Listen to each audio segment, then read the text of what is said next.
సికింద్రాబాద్, విశాఖపట్నం నగరాల మధ్య కేంద్రం ప్రవేశపెట్టిన వందే భారత్ ఎక్స్ప్రెస్ రైలును రేపు ఉదయం 9 గంటలకు ప్రధాని నరేంద్ర మోడీ ఢిల్లీ నుంచి వర్చువల్గా ప్రారంభించనున్నారు. ఈ నేపథ్యంలో దీనికి సంబంధించిన వివరాలను కేంద్ర మంత్రి కిషన్ రెడ్డి వెల్లడించారు.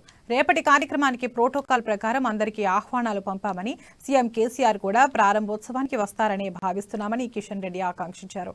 వందే భారత్ ఎక్స్ప్రెస్లలో రేపు ప్రారంభించబోయేది 6వ రైలని, దేశవ్యాప్తంగా మొత్తం 100 రైళ్లను నడపాలని భావిస్తున్నామని కేంద్ర మంత్రి చెప్పారు.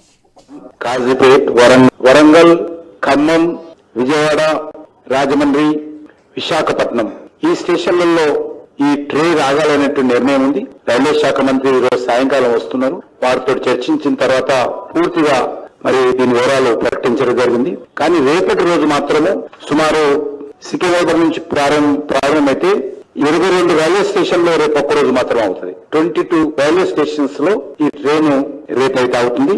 అది సికింద్రాబాద్ నుంచి ప్రారంభమై చెర్లపల్లి, భువనగిరి, జనగాం, కాజీపేట్, వరంగల్, మహబూబాబాద్, డోర్నకల్, ఖమ్మం, మధిర, కొండపల్లి, విజయవాడ జంక్షన్, నూజివీడు, ఏలూరు, తాడపల్లిగూడెం, నేర్దవోలు, రాజమండ్రి, ద్వారపూడి, సామర్లకోట, తుని, అనకాపల్లి, దువ్వాడ, విశాఖపట్నం ఈ రకంగా సికింద్రాబాద్ ప్లస్ 22 రైల్వే స్టేషన్స్ లో ఇది ఆగుతుంది.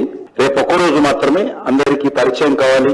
అందరూ ఈ యొక్క రైల్వేస్ లో ఉన్నటువంటి కొత్త టెక్నాలజీతో ప్రారంభమైనటువంటి వందే భారత్ ట్రైన్ అందరూ చూడాలనే దృక్పథంతో ఆ రకంగా